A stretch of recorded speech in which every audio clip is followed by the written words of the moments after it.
A resource for moms-to-be is now open in Niagara Falls, aimed at addressing health disparities.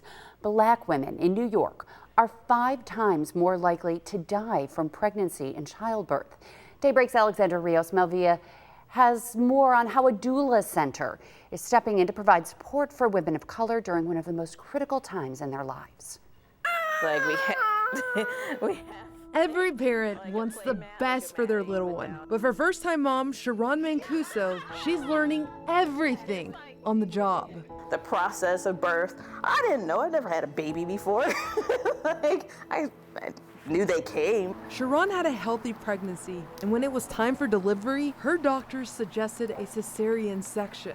We knew to listen for, okay, are they trying to push us? Are they trying to rush us? What is the reasoning for it? And I don't even know if I would have asked the reasoning or listened for that if I hadn't have taken that class. Do it. She's talking about a class she took at Common Nature Doula Services and Center in Niagara Falls. This center connects mothers with doulas, which are trained professionals who provide support throughout pregnancy, labor, and postpartum. I felt like I had, I guess you would say, the armor or the ammo needed to go in, if something happens. Studies have shown African-American women tend to have significantly higher rates of C-sections compared to other demographics, with studies suggesting that up to 40% of C-sections performed on Black women may be considered unnecessary. I think it's systemic.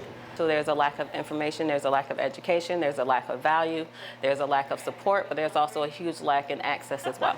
That's Shannon Jones, the founder of this clinic, and she's working to change those numbers.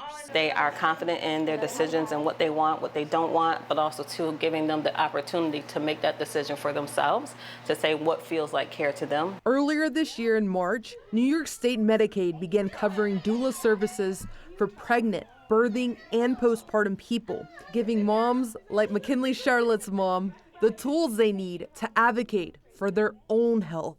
The information that I got beforehand about birthing and how everything happens and the support, I couldn't imagine doing it any other way. This new center hopes to empower women and improve outcomes, one birth at a time. Now, starting on January 1st, New York State will offer prenatal care where moms who are pregnant have the opportunity to get the coverage for themselves when they go to the doctor's appointment, exams, or testing. Supporters of this new policy say that this will improve maternal and infant health, especially for those who live in rural and low-income areas. Melissa. All right, really important resources there. Alex, thank you for that story.